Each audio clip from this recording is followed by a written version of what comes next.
It is great to be out in the yard again. Today I am going to take some plants that are a little bit root bound and I am going to show you how to deal with that situation.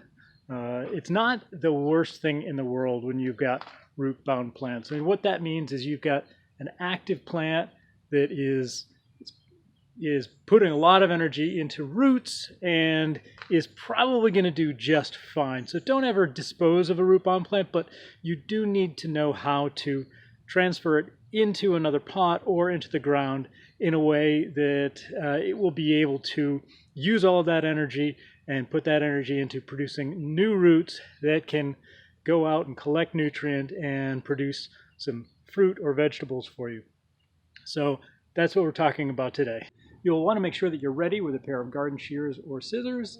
It may be easier to use the garden shears, but you also might want to have a utility knife, just depending on what you face when you pull your plants out of your pots. So I'm going to show you how we go about that. And the best way, honestly, if you can avoid cutting the roots, that's great, and just spread them out when you pull them out of the pots. Hopefully that's what I'll be able to do this morning, but I'll also show you how to cut them if necessary, so that you can see how to do that yourself if you run into something. You know, we'll see what I run into. I'm hoping they're not too root bound at this point, but you just never know.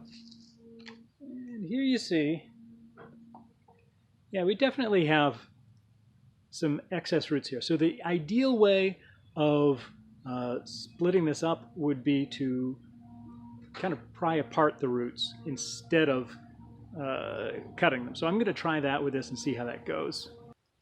You're going to want to have a pot handy that you can put this in, or you'll want to be ready to put it into the ground. Loosening it up, we're getting the roots to go potentially in a couple of different directions. They will be able to recover from this pretty easily. You want to leave on as much of the soil as you can, but you can't always save everything here. Tomato is a very resilient plant, so don't worry too much about breaking it. It'll recover. So like I said, you can use either a utility knife or your garden shears or some scissors to cut this. What you want to do is you want to cut this 4 parts.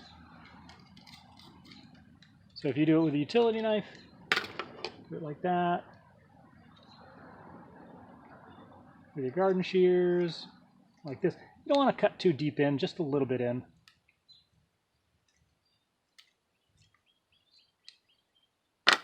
So now you have loosened up your roots a little bit. And hopefully now they're a little easier to pry apart.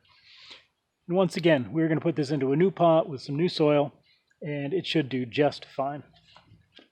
So you put a little soil on the bottom of the pot, set your tomato plant in, and backfill it with a little more.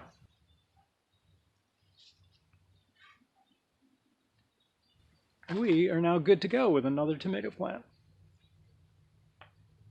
So I'll do that with the rest of these, and we'll catch you tomorrow. Please give me the thumbs up, leave some comments below, and check us out at thefoodforestgardenclub.org.